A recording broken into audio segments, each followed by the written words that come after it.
Hello everyone, and welcome to the How to Complete a Chain of Custody, or COC, tutorial for Microbial Insights. Correctly filling out the chain of custody is essential to ensure your samples are in compliance with protocols and regulations, properly analyzed, reported, and invoiced. When filling out a COC, the first step is to make sure you have the right document. MI provides a hard copy of the form with every sampling supplies order, and these are also available on our website, link in the description of this video. We have 3 versions that are catered to the major industries we primarily serve: environmental remediation, denoted with black text, microbiologically influenced corrosion, denoted with orange text, and microbial source tracking, denoted with green text. For this tutorial, we're going to use the environmental remediation form, but the process is the same for all 3 industries. We will first go over the basics of filling out the form, and we will conclude with some what-ifs and special cases. Zooming into the top left corner of our form, we see our Report To section. This is where you will write the names of everyone that will need to receive the results from your analysis. Only people whose name and email appear in this section can receive the results or authorize other contacts to receive the results. Write the full name of the person receiving the report for this project, as well as their company, address, email, and phone. This helps our sample receiving team assign your project to the right person. Contact information is important so you can be contacted for results or if the sample receiving team has any questions about the samples. The project manager information can be the same or different as the information above. The project managers will also receive a copy of the project's final report. Adding project-specific information like the project name and number will help you and your team know which of your projects the reports and invoice coming from MI will belong to.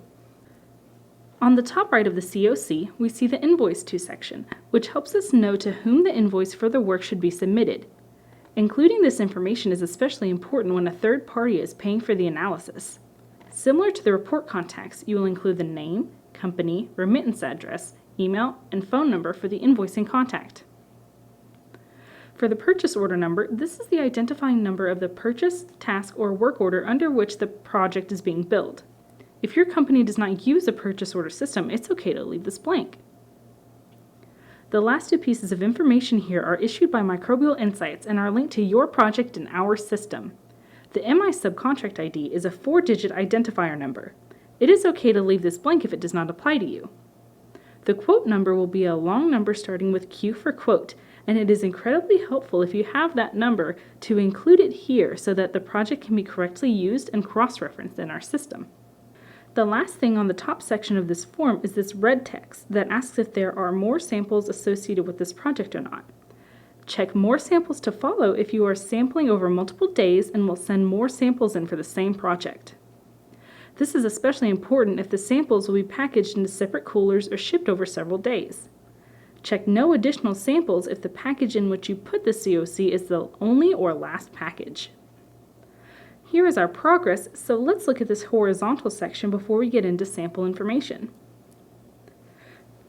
This section specifies the report and electronic data deliverable, or EDD, type that will be issued for the project.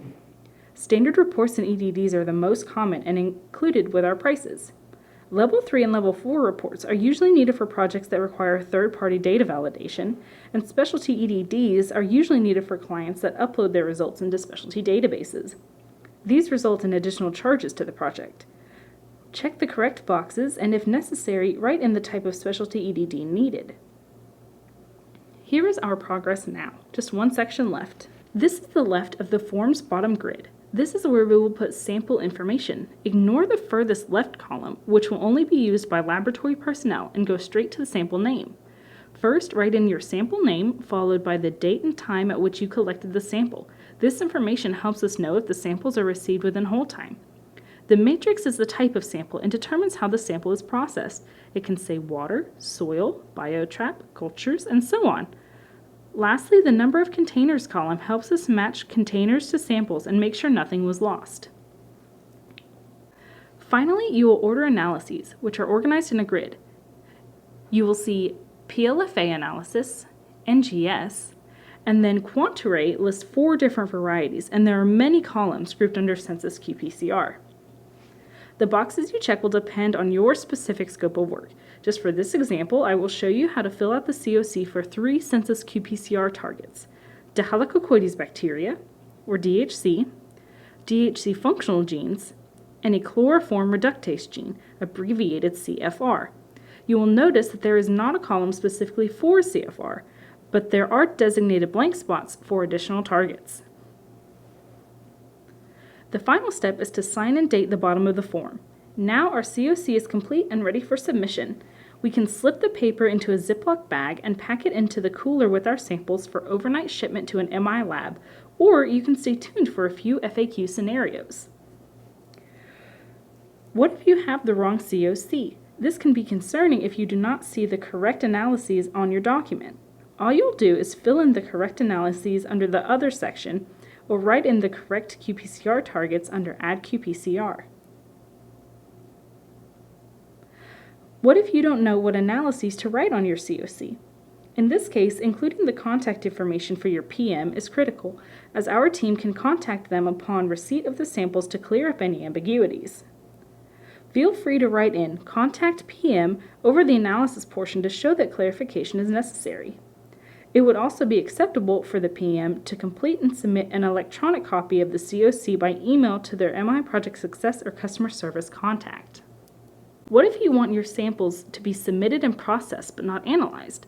This can happen when clients are waiting for other data before pursuing further analyses. You will need to mark these samples as extract and hold either by writing that into one of these columns or otherwise delineating it obviously on the form so it is not overlooked. What if you are ordering a QuantArray package and Census-qPCR targets? In this case, you will have boxes checked under the QuantArray heading and the Census-qPCR heading. Please note that this is only necessary if the Census-qPCR target is not already included in the QuantArray suite. For example, you do not need to check both QuantArray Chlor and DHC.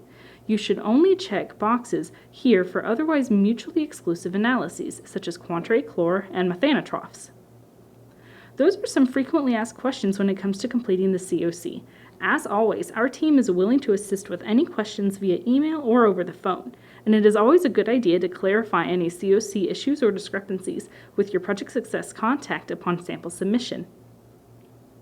Thank you for watching this Chain of Custody video tutorial. Should you have any questions, please send us an email at info@microbe.com or give us a call at 865-573-8188. Happy sampling!